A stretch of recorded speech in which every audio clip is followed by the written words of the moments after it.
What's up, guys? I am so happy that you decided to join me again on my YouTube channel. Welcome back. Today is a special day. It's like the first day that we really got some really good weather, and I'm having company over today. And whenever I have company, I always like to make a nice baked mac and cheese. It just screams welcome. Okay, so let's get into these baked mac and cheese.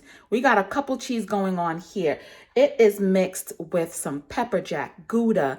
I have a mix of mozzarella, Parmesan. I'm trying out this cheese. It's got mozzarella, fontina, aged Parmesan, Romano, and Asiago natural cheese blend. So I'm going to try this out for the first time today. I just love to blend my cheeses, and we'll get into our ingredients. So I have 4 ounces of Gouda. This is 4 ounces of pepper jack. This is an 8-ounce block of extra sharp cheddar cheese.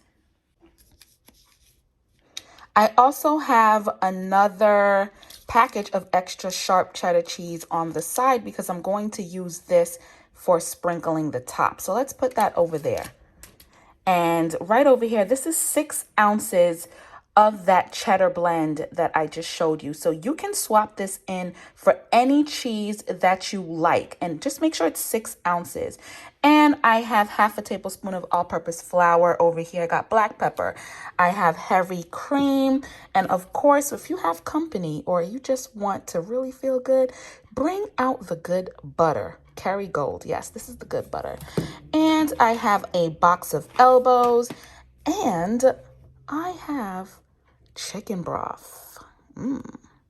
So the first thing I'm going to do is put the chicken broth in here. We are going to boil these noodles in chicken broth. While it boils, let's shred our cheese. So I'm grating my own cheese, and as much as possible, I like to grate my own cheese because when you purchase the pre-shredded cheese, it contains emulsifiers.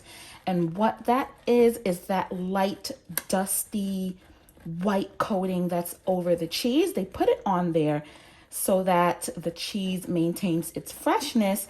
But what happens is your cheese doesn't melt as well as when you buy the fresh block cheese and you grate it your own. So it is a work of love. And I know most people like to use the pre-shredded cheese. And of course, if you're short on time, the pre-shredded cheese, of course, is amazing. But if you can, as much as possible, buy your own cheese and shred it. So I just want to show you guys something. As you can see, most of the chicken broth is beginning to evaporate. And what I usually do is cook these noodles until all of the chicken broth fully evaporates. So I just keep stirring because you don't want the noodles to stick and you don't want it to burn at the bottom. So to continue the cooking process, I just give it a good stir. So as you can see, there's not a lot of liquid in here, but you really don't need a lot of liquid to fully cook these elbows.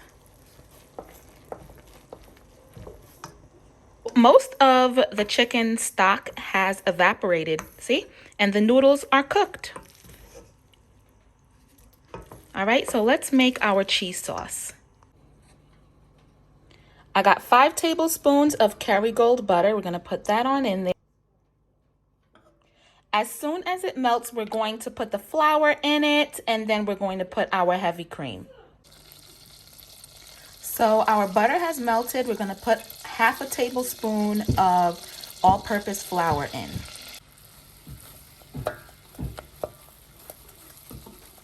We're going to stir this around. And now let's add our heavy cream.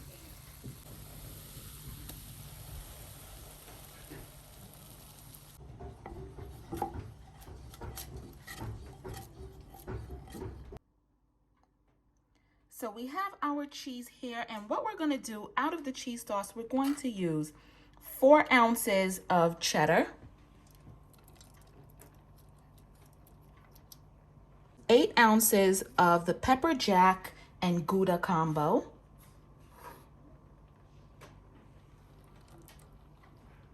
And 3 ounces of that mix that I told you about, the Parmesan Romano Asiago mix. I'm going to put that on in there. Now remember, for that 6 ounces of cheese, you can substitute it with whichever cheese you prefer. So I am just going to stir this around until the cheese melts and we get a nice thick sauce. Once we get the nice thick sauce, we're going to pour it on to the mac and cheese. So I have some cheese left over here, and what I'm going to do is just toss this right on in after I put the mac and cheese sauce inside of it, because I like to do a blend of freshly chopped cheddar cheese along with the cheese sauce, so you get that combo. I typically don't make a baked mac and cheese that has cream sauce and cream sauce alone. I always add some freshly shredded cheese along with the cream sauce. I'm going to put a tablespoon of black pepper and stir.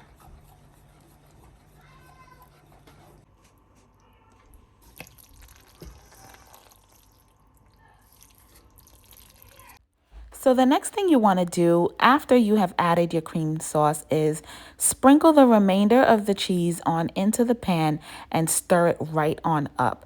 This is so you have a combination of not just a cream sauce, but some freshly shredded cheddar cheese as well. Transfer it to your baking dish and sprinkle 8 ounces of extra sharp cheddar cheese on top. Put it in the oven on 350 degrees for about 35 to 40 minutes.